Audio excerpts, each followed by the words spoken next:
Welcome to the Performance Formula with Jody Martins.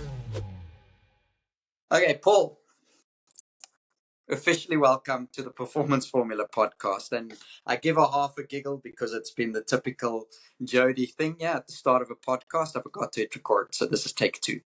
But having said that, I'm hoping that we can capture the essence of a lot of what we've already spoken about again. Thank you very much for joining me. Thank you so much for having me. I mean, hey, that was a great warm-up, and that will be better than ever. Yes. So, like I said to you, my first question has become sort of standard in the podcast. The podcast is called the Performance Formula Podcast, and I'm very curious because I have a belief that sits with me that there's a formula to performance. But that formula might not be something very specific, and so I'm very curious to sort of figure out what is missing or what can we add. And so based on your knowledge, your experience, your understanding of sport as a golf hypnotist that does work with athletes, and based on that, what do you believe we should consider, or maybe even is, a formula for performance? I love that question. And for me, what immediately comes to mind is this, I call it the 4C framework.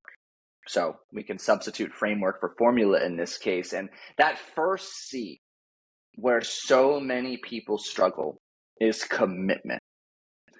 And there is a subtle yet significant difference between the word commitment and interest. And I like to joke often, I'm interested in 1,000,001 different things. I am committed to very few. Because the truth is, when you are fully committed to something, the breadth of emotional, psychological, energetic bandwidth required is so steep, you don't have much leftover energy to dedicate elsewhere in your life.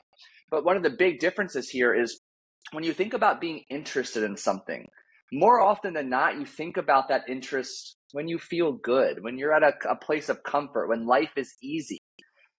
And it's easy to execute what you're interested in when you're not running into any challenges, when your schedule allows, there's a gap that arises on a Friday afternoon.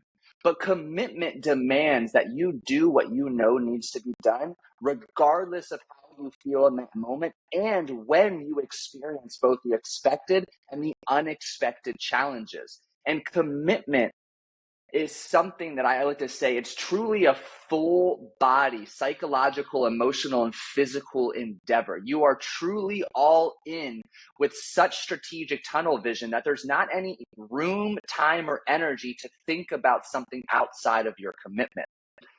Once we're committed to something, we have a blueprint, a set of action steps that need to be executed and acted upon. And that moves us to our second C, which is consistency. And I think it's very noteworthy to mention most high performers, once they figure out what they're truly committed to, get stuck between commitment and consistency. It's very easy to do something when you feel good, when you've had 8 or 9 hours of sleep, you're properly rested and hydrated. But the moment, and I've got a newborn right now, the moment he's up at 1 a.m. and 4 a.m., are you still going to get up at 5 a.m. and do what you said to yourself? So consistency becomes the major roadblock because more often than not, everybody listening knows what to do to achieve their goals. But it's like there's this invisible, like gravitational force that holds them back from acting upon what they know they need to do. And truthfully, they don't have a lack of information problem. They have a mindset problem. There is a mental or emotional block rooted in fear, a limiting belief, a lack of feeling worthy, deserving, or capable that ultimately leads to 2 steps forward and 3 steps back.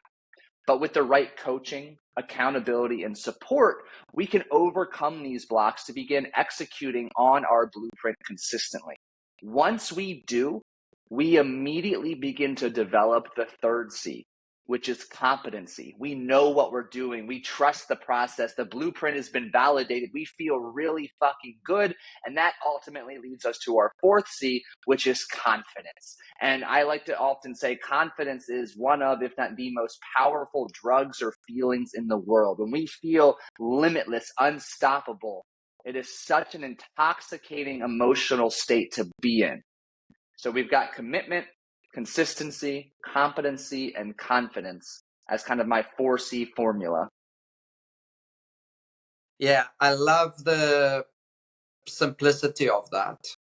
I love that you sort of make it a lot about the external, right? So it's almost like it's maybe something I see now that I didn't see before when we had take one, is that you're making it about sort of commitment. You can see that. Consistency, you can see it. Competency, you can see. Confidence, maybe you can't see. So the invisible thing that you're looking for as an athlete, there's three things that you can see in somebody. In other words, if we can see something, we can measure it. Mm-hmm. And confidence, that's, I think, at times why it's so elusive, is because you can't measure it. It's not. It's only a sense a person has on the inside. You know, I remember reading the book called The Inner Game of Golf. I'm sure you're aware of that book. And so he talks in the book that there's no such thing as in cricket we call it form. In golf you maybe call it a hot streak, or there's another name for it. Okay. But it's that idea that I'm in this phase where I'm just performing. And he sort of said there's no such thing, right? Because it's a mindset or an attitude you bring rather than. And it's normally referenced in the way, maybe let me say this, it's normally referenced in the way that when you play a really low round of golf, or if you bat really well, then then you're in form. But if you don't, then you're out of form. And so that's why he says there's no such thing, right? There's no such thing as in form and out of form. Form doesn't exist. And so I think that's what I love about this little formula of yours, is it doesn't make it about the form. It says, am I committed? Am I all in on something? Am I consistent? And that if you do those two things, then you will gain a level of competency, and then from that comes confidence. And so I love that. I love the sort of flow of that, and I think there's a lot in there that people can take just in the immediacy of that. I am curious, however, that you reference this idea that between commitment and consistency you can get stuck, and I think that's where a lot of people get stuck. And you mentioned that it's around the emotional and the mental blocks that we could potentially have, right? And so, like, what is that? It's an invisible force that you says that holds us back. Like, what is that? Absolutely. So I think first, I think it's also important to acknowledge, like, how can I tell if I'm confident? How can I validate? I mean, committed, not confident. How can I validate my commitment? One of the easiest low-hanging fruits is go look at your calendar.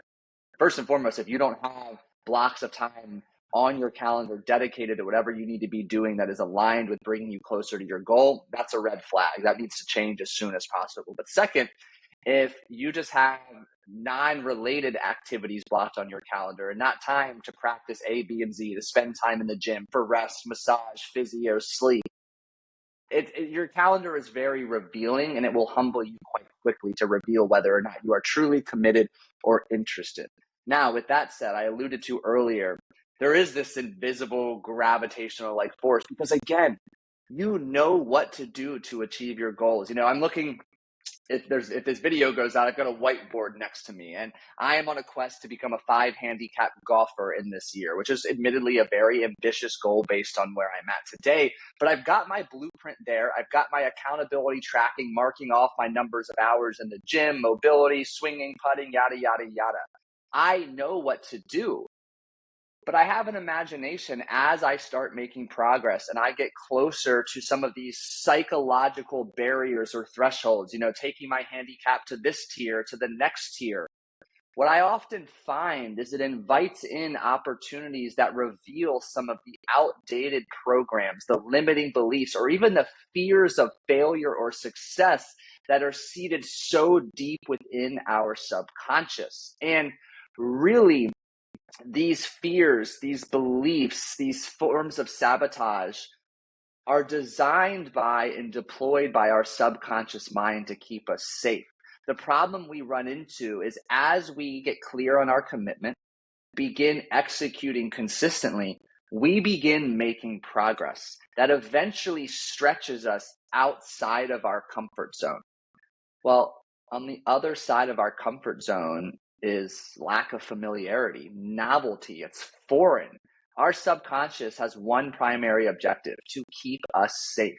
Anytime we start to step too far outside of our comfort zone, it's like alarm bells go off like crazy, and our subconscious deploys one of many sabotaging behaviors to bring us back to a place of familiarity, predictability, and comfortability. So what's most relatable to myself, likely you and our listeners, is this pattern of 2 steps forward, 3 steps back. So we need to identify what happens at that precipice when we are about to take our 3rd step forward and suddenly we move backwards. Is there fear of success? Is there a threat to our identity? Is there a belief that I'm not worthy, deserving, or capable of success? And that's often where we find, I like to say, the gold, the magic, the opportunity to move a big block. I love how you explain that, right? So here's my question to you, and I don't know if this is a question for me more than it is for the listeners. In your mind, what is the so let's I've got to just find how I want to ask this like really cool in my head. Yeah.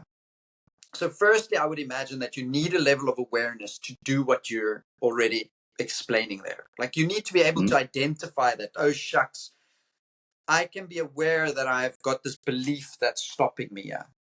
Mm-hmm. How do you change that belief then? Because it's easy, and I make a distinction, and I don't know how you do it, and I'm happy for you to explain, but I make a distinction between thought and belief. Mm-hmm. Thoughts come and go, they're fleeting, they're there all the time. A belief to me is something a bit more solid. It's things you've confirmed as true. There's evidence for it, maybe. There's a whole bunch of structures mentally that holds maybe this thing in your mind. And so it becomes like a ceiling where it blocks you, as an example, right? Mm-hmm.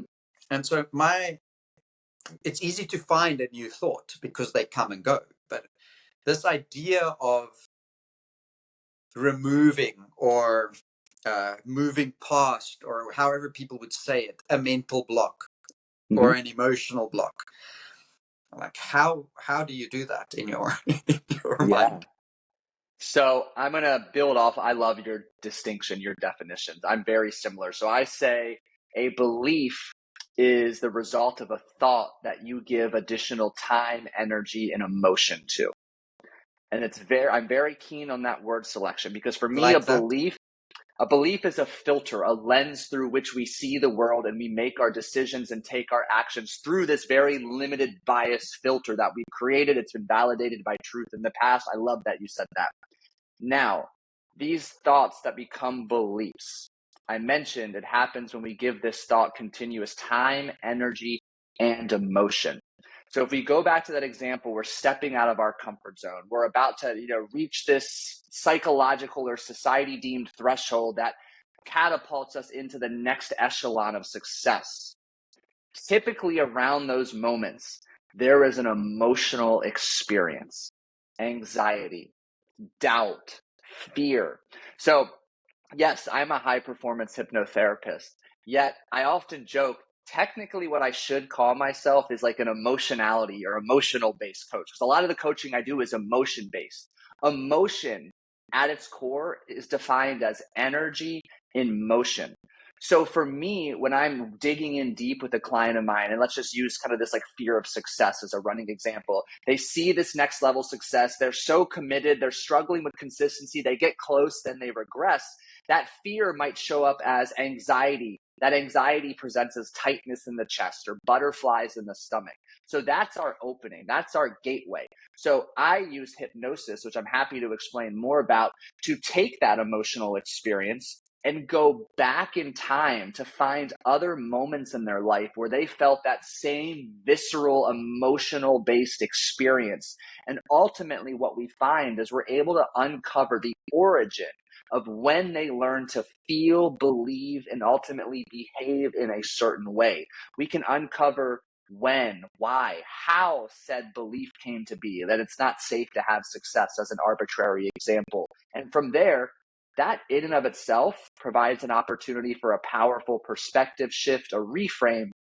But then we can do the deep work necessary to start detaching that emotional charge associated with the belief, really helping to unlearn it, to let it go, so we can create this blank slate to instill a new belief that is aligned with the next best version of themselves. So I don't know what other people got from listening to that, but what I get is that it takes work, right? It's not something that, and I think this is at times my sense about what other people might perceive mental work might be.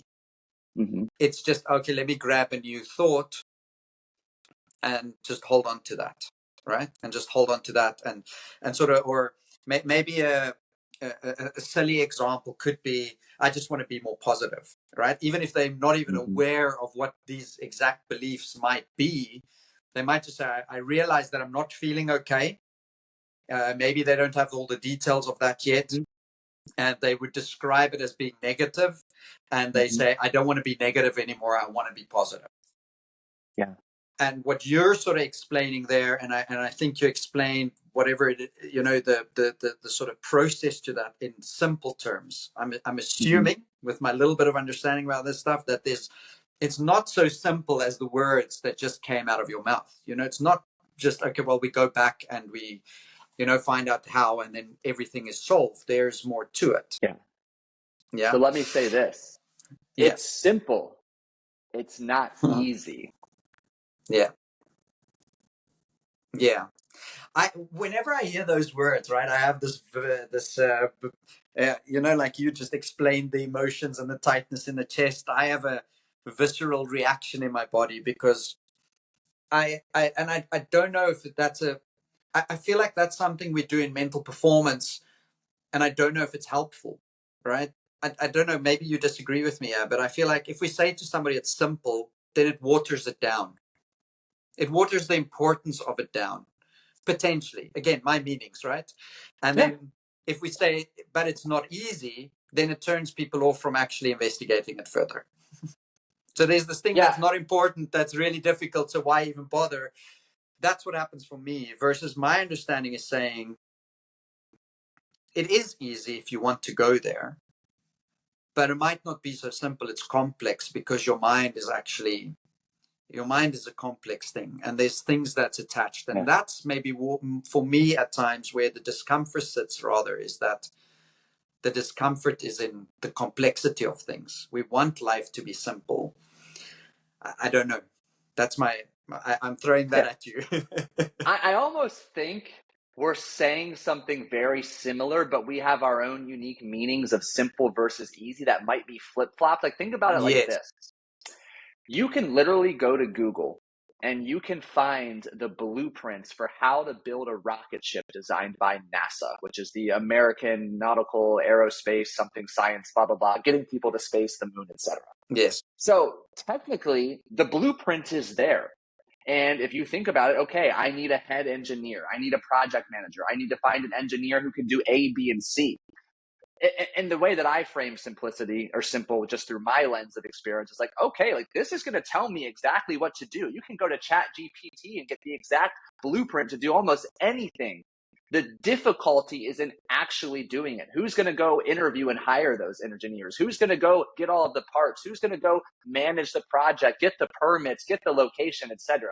That, to me, it's clear on what to do, But then the emotion gets involved, the doubt, the fear, the hesitation, the stress, the anxiety, the what if thought streams that we get stuck in, hooked on. That's what really kind of clouds our sense of action. And so I think that's a lovely part of this conversation, to one, show how each individual has a different meaning that they give to things. Yeah. Right? Yeah. Like we're saying the same thing, but they make completely different sense to the both of us. Yeah. And secondly, it just comes back to that idea of the commitment and the consistency, and how that interplay between the two is where if it's almost like if you can solve that, in other words, and maybe there's there might be other places too, because the formula could be different for other people, but there's this idea that I'm committed to something and there's something holding me back. And it's that in that space between the two where there's this opportunity for phenomenal work to be done that could potentially be looked at from the outside of, it's this easy thing or simple thing, right? But when you really want to get stuck into why we tend to avoid it, is because it's actually not easy, or it's complex, and then that deters us, right? Yeah. And I Yeah. love what you said earlier. Like, I have to dig into more. I think it was brilliant. You mentioned like so many people, okay, they recognize they have a handful of thoughts that are not serving them. So they try to let those go. They try a new thought on for size, like they're trying on a new hack for the day. And the way I view this, and I'll be the first to admit it's quite candid and critical, like that's a surface level solution to a deeply rooted problem or challenge. And what I mean by that is I often use this analogy. If you imagine, and I have no idea based on your geography and location, how popular like nightclubs are. But if I think of like a nightclub, especially like Las Vegas nightclub or some big world renowned nightclub, like each individual nightclub has their vibe, their scene. And there's a bouncer outside that is determining who can and who can't go in. So if you think of your mental state right now as that nightclub, and let's just call it negativity nightclub, and the bouncer outside is only letting in thoughts or people who support that negative internal vibe, trying a new thought on for size is like showing up as Mr. Positive to that nightclub and trying to negotiate with the bouncer to get in. The bouncer's like, hell no, like you don't belong. You're so unfamiliar. You're foreign. Like we're going to reject you. So many people, you use the word affirmations or mantras, which I personally believe do have a place, but you have to say that mantra or affirmation like hundreds of thousands of times for it to have any impact at all. So where I'm biased as a hypnotherapist is I like to equate hypnosis is like slipping the bouncer $100 bill, sneaking in there as Mr. Positive, grabbing a microphone and just spreading your message. And in a matter of minutes, those people who don't resonate start to leave the nightclub. This internal shift of your mental environment begins, and suddenly the bouncer begins to broaden the number of people, the type of people that he or she lets in, and you're able to rebuild a more positive, in this simple example, mental space. And that's how we do the deep work. I love that analogy. I absolutely love. I think that's freaking awesome. So explain to me and those listening this idea of hypnosis, because even that in itself might scare a lot of people, One, the flip side of that is that they think it might just be this thing that people do on a stage with people that, and maybe it's all an act, right? So what is it that, maybe firstly, what is it? And then secondly, and maybe you sort of alluded to it a little bit there, like what is it that actually makes it so powerful? Yeah, great question. So the first place to begin is what it is not, because you're right. Here we have Hollywood, we have Las Vegas. You have like stage shows, carnivals, events where we see people on stage and the hypnotist might dangle a pocket watch, put them to sleep, or get them to cluck like a chicken is a famous cliche. Technically, that's a form of stage hypnotism. It is unlike anything I do whatsoever. So I always like to begin by saying hypnosis is not mind control. It's not brainwashing. I don't extract your deepest, darkest secrets. The way I define it is as a state of deep relaxation with the intention to make positive change. And if you're somebody with a meditation or a yoga practice background, another way to think of it is an intimate, deeply guided one-on-one meditation. So the way that we characterize hypnosis, it's by what type of brain waves we're producing. So when we're producing theta brain waves, the same brain waves we produce in a deeply meditative state, that's hypnosis. So I share that just to illustrate how safe, how normal, and how familiar it is. Everybody listening, you, myself, has been in a hypnotic state today. It's the same state of mind we experience when we transition from sleeping to waking, when we're caught up in a good book, lost in our favorite movie or TV show, or we find that flow state playing cricket, playing golf, or out there doing one of the hobbies we enjoy. Now, the benefit, the opportunity, if you will, resides in two major occurrences. When we're in that deeply relaxed state, number one, we're able to bypass the critical factor of our conscious mind. We all have that harsh inner critic, that judgmental voice that says, Paul, you suck. Paul, that'll never work. In that hypnotic state, we quiet that noise and negativity. Number two, we connect directly with your subconscious mind, which is home to your memories, your emotions, your beliefs, and your habits. So kind of bringing everything together we've discussed, I use hypnosis to go backwards in time. Many people think hypnosis, they think visualization, they think, okay, see, feel, experience myself winning that tournament, making that putt. That's all well and good. Plenty of research to support that efficacy. But I find even more power when we go backwards to uncover when, why, and how you picked up these fears, these limiting beliefs and sabotaging behaviors so that we can work to release them and make space for the ones that you need to ascend to this next level. Yeah. Again, a lot of that sounds scary. Maybe it's just, I like the reason I say that, right? And it's not to deter people, is I think I'm a bit of a realist. You know, when I just went down the whole mental performance journey and sort of studied to become a mental performance coach, this was now 15 years ago. In those initial stages, I was very much all for getting there, change my life, change me, like read, I don't know enough, like, take information in, try and find these beliefs, like really zone in on them, and I got to zap them, so as to speak. It's maybe not the best way of saying it. But I was like really gung-ho on making big changes in my life. I wasn't happy with where I was at. I was in a relationship. At the time, I wasn't even aware that I wasn't happy. I had like zero self-awareness, went on this journey. I mean, I remember sitting the very first day in our training, and they said, yeah, we don't learn to do to others. We apply to self first. And I nearly jumped up out of my chair and ran out the room because I was so fearful of what it would do. What am I going to become aware of? What am I going to learn about myself? What am I going to understand? And so but I kept my bum in the chair. And so I think I'm a realist, that for a lot of people, change, like thinking about their past and going in there and delving in there, is a scary experience. It's not a thing that we necessarily go, oh yeah, I look forward to. And so for me, what I've found is that I hate it personally.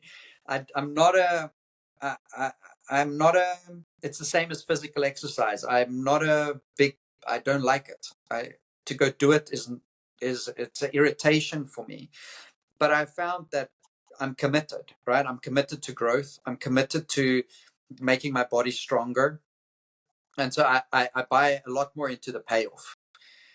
I get that if I go in there and I get uncomfortable and I get sort of messy with stuff, and it's a bit chaotic, and there's uncertainty, and I don't know where to put my feet, and the ground underneath me doesn't feel solid.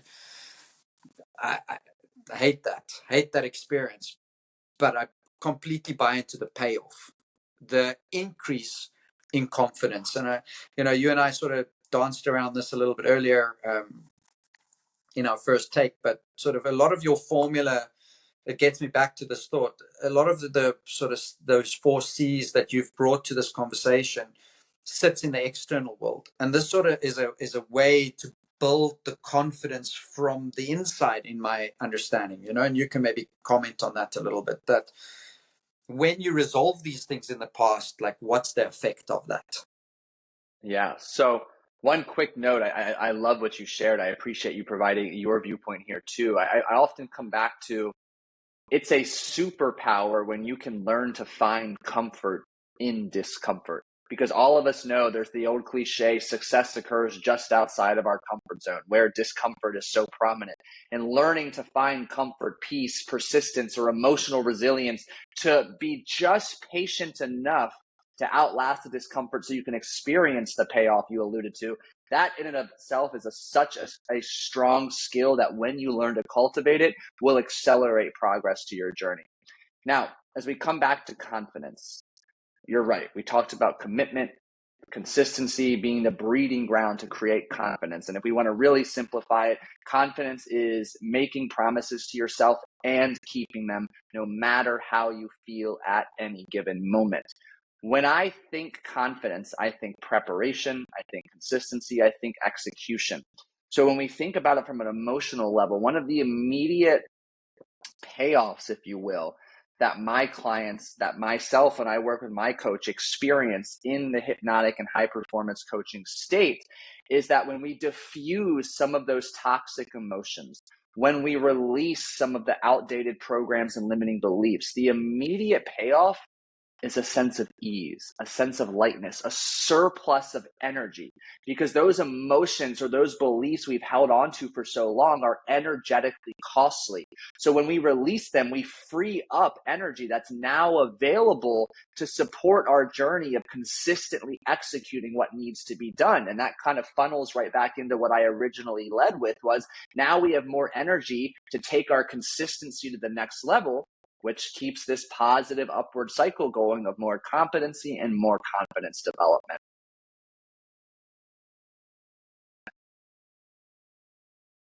Yeah, that feeling of lightness, you'd often hear people say that. I've experienced that myself too.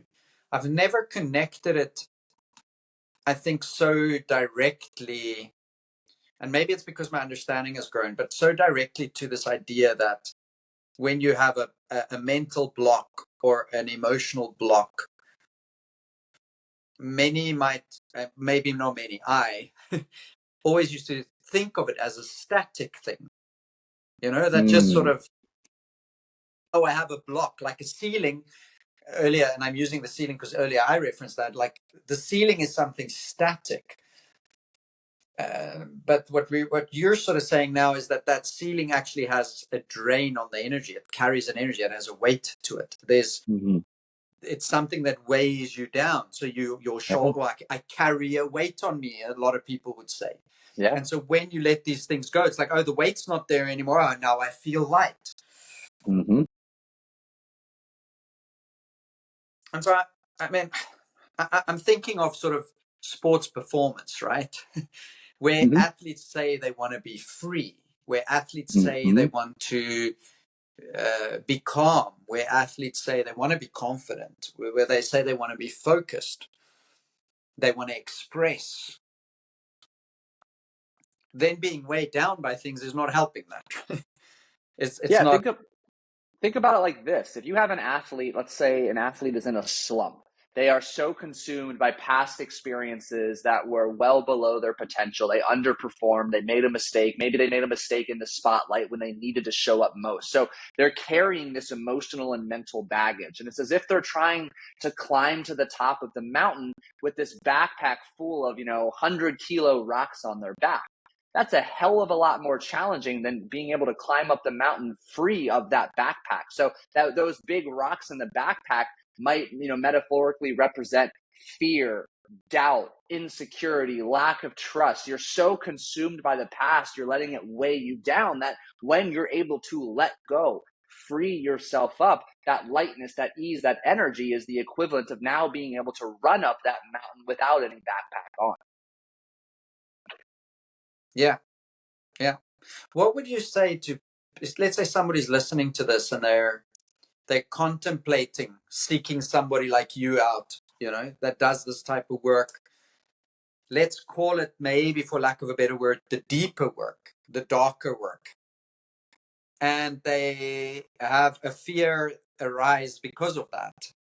What would you sort of advise them or say to them about either the fear or doing the work?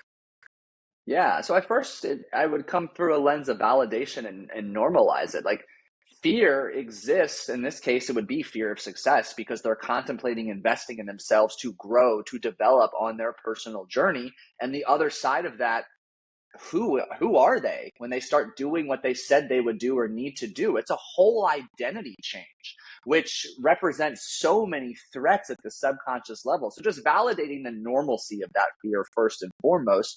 And then it goes into opportunities for education, and me just even allowing the opportunity to reflect back, like, hey, like, do you see how you're literally afraid of the thing you want? Why do you think that is? So from there, I often like to come back to the subconscious we talked about earlier. Its primary objective is to keep you safe. Your subconscious also always wants to help you. It always thinks it's helping you.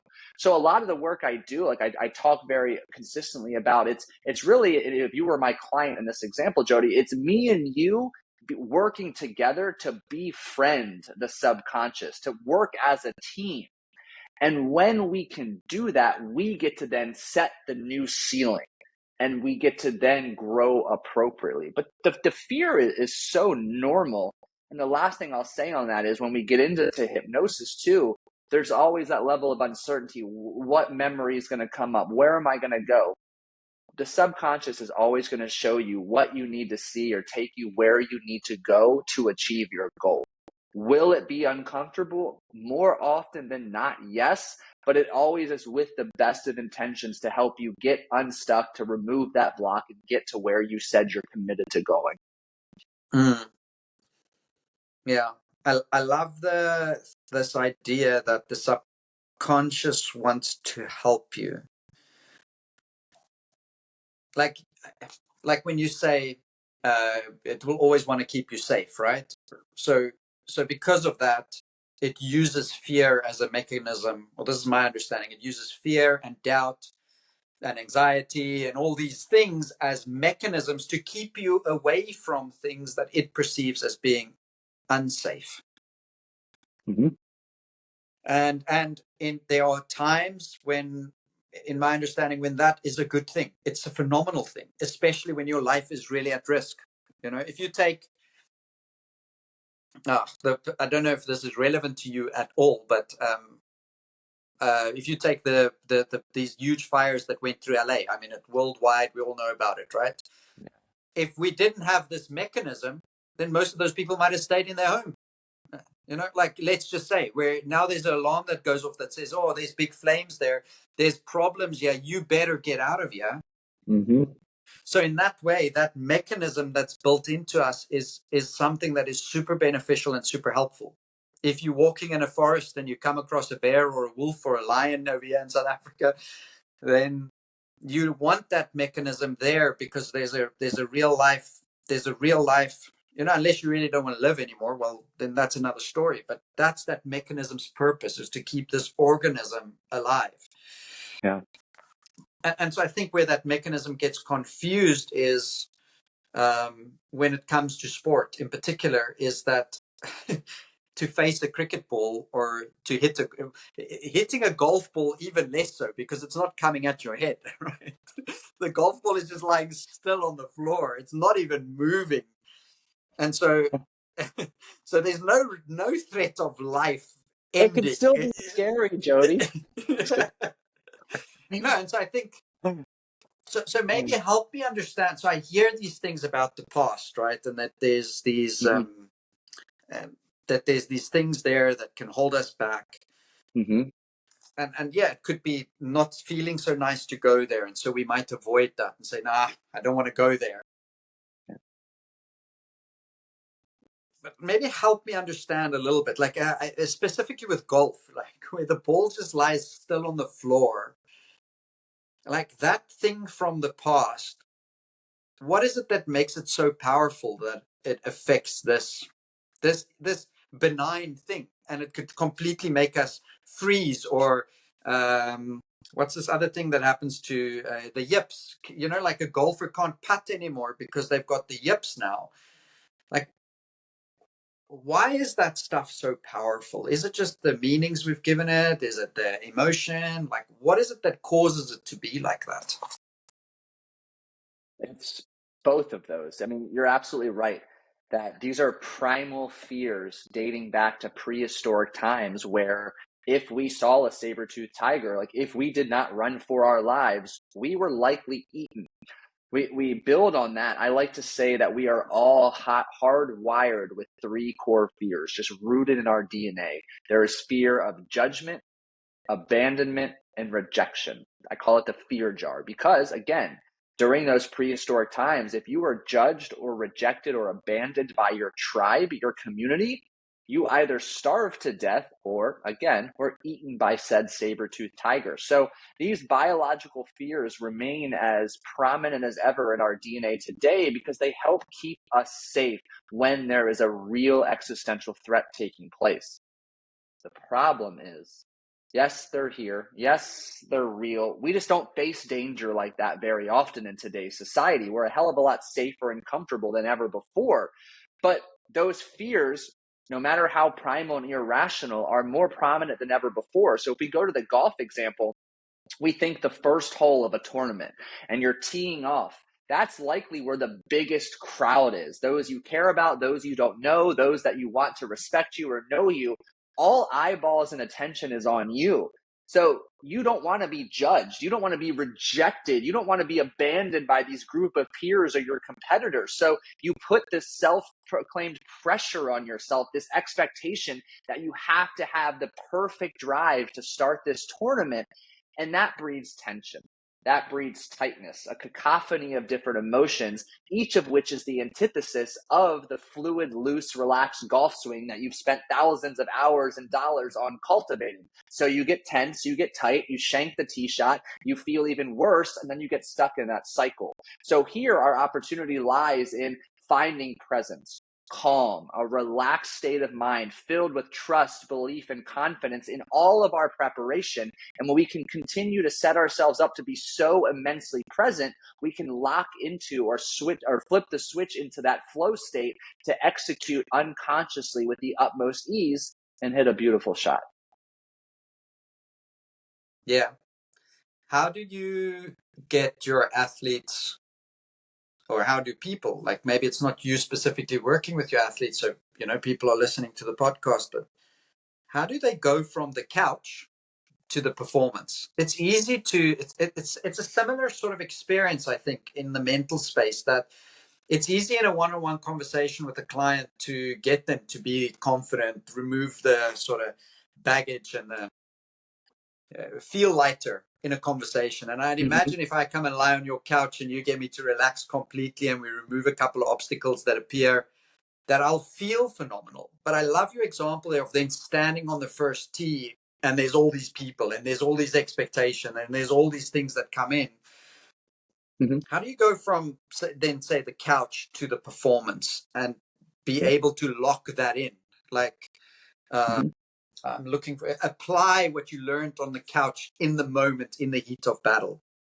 Yeah. First, you'll be happy to know that you could always lie on your couch because all of my sessions are done via Zoom. So you can be comfy on your couch. Brilliant.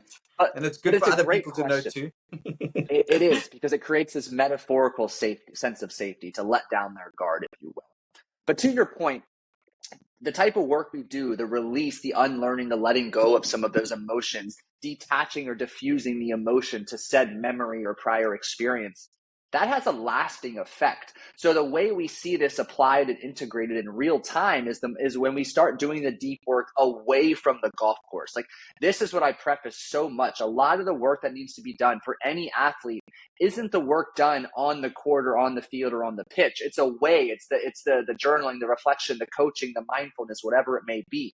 But for our golfer who acknowledges they have what's called first tee jitters, they're nervous, they're anxious, they put this pressure on themselves, what they begin to realize is the next time they step up on the tee box in a similar situation, there is literally an ease about them. The emotional charge of that previous fear of judgment, abandonment, and rejection is significantly less, or dare I say, completely or nearly gone.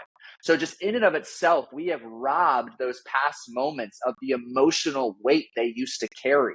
And it becomes a place of indifference, of neutrality, one in which they find a much easier job maintaining presence and control of, so they can operate and execute effectively. Yeah. I love what you're saying there. I don't know if it was when you and I recorded for your podcast, where we spoke about the neutral thought. And that was sort of a new idea for me at the time. It was something that I'd never, and I think in this conversation I've also interplayed between the positive and negative, and you sort of raise it there again too, this idea that we're then more neutral in performance. So we're not being dragged down or weighed down by the emotional block or the mental block. It's been released, and so we can find the sort of sweet spot for performance rather than seeking the positive as a plaster to put on top of the negative, and actually you're sort of then just falling the other way. You're again seeking some emotional or mental thing to drag you into the other side, instead of getting rid of maybe there's positive things that are holding you back too, because maybe you are overconfident, maybe there's too much positive thought happening. And so I love that you sort of just raised that in this conversation too, is this, like, and you just briefly mentioned it there, so I'm happy for you to comment more on it. You find the neutrality rather than the positive or the negative. Yeah, so well said. You're right. Like overly positive or overly positive emotions can be just as counterproductive if you're overly confident. Like, that can rob you from the present moment. So this neutral state, I think another way to describe it is a state of indifference. And I'll give you a personal example that happened just a couple weeks ago. Like my own journey of golf, like I struggle with all eyeballs on me in that first tee box environment. And I've done some deep work on that. And I played in a local scramble, a tournament here a couple weeks ago. I was the first to tee off of the first group with all of the remaining groups behind me right there watching. And previously, that would have scared the shit out of me, to be honest. But through the work, through some additional visualization, like if I'm to describe that moment back to you now, it's almost like I didn't even notice. I was so indifferent that I was locked in. I had this state, I call it strategic tunnel vision. I was just consumed by my few boxes I needed to check to execute my pre-shot routine. And frankly, I striped my drive right down the middle, about 275 yards, and it could not have gone any better. But indifference for me breeds an opportunity for strategic tunnel vision, the ability to only focus on what matters most, what is in your control, and nothing else around you matters or even feels like it exists. I feel like we've done this conversation completely in reverse as to how I think all this stuff works. Now that we get at the back end of the conversation, this is my starting point. What you just described now is my starting point. Is I love coming, and I suppose it just, again, it shows the differences. That's what I love in this conversation, is you and I are sort of mirroring the sameness, but in our different ways, right? And this is my starting point, is I love helping athletes figure out what is the one thing that they need to focus on.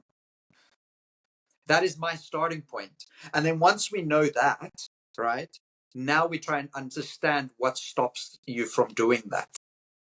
What are the things that interfere from your ability to be there? So your one thing, your starting point, your focus is just another way to say their one commitment. That's so cool. Yes. Yeah, exactly, right? So, yeah. And then so I would then from there try and uncover the interferences. So whether it's then the mental block or the emotional block or the thing that, so for me, it's like, okay, so once you remove that, then you can commit more, or you can focus more, you can be more laser-like, Yeah, I love the idea of that. Paul, yeah, sure. I've loved this conversation, and I'm appreciative of your time. If others have listened to this conversation and they sort of resonate with it and they want to reach out to you, whether it's to do work or maybe have more conversation, where would be the best possible places for them to get in touch with you? Yeah, so I'll preface that with a lot of individuals I work with are golfers. So in a moment, you'll see my branding is pretty curated to that. But I work with athletes in all sports and high performers in the business, entrepreneurial, the professional poker space. So the best place is my website, thegolfhypnotherapist.com. And I have a podcast. Jody's been kind enough to join me. It's called the Scratch Golfer's Mindset Podcast. But my goal here is to bring in other experts in the performance psychology space well beyond golf. So you're going to get to learn from a library of additional experts to help sharpen your mental resilience. And it's another wonderful place to keep learning. Yeah, brilliant. And I would encourage anybody that's listening to the Performance Formula podcast to definitely go listen to the Scratch Golfers podcast, right? Just the Scratch Golfers Mindset podcast. Correct. Yes, I heard that correctly. Paul, thank you very much. I'm, like I say, usually appreciative of your time, and I've taken lots of notes. I think there's lots of little bits in this conversation. There's the 4 C's. There's the 3 things that we fear. There's the indifference, the focus of the moment. There's so many little nuggets in this conversation, and I'm sure there's parts of this conversation we could have delved into more and unpacked a little bit more. But yeah, just really, really appreciative of you and your time with me. I thank you. This was an absolute blast. We'll have to do it again sometime. Thank you for having me. Definitely. Awesome. Thank you very much. Cool. Welcome to the Performance Formula with Jody Martins.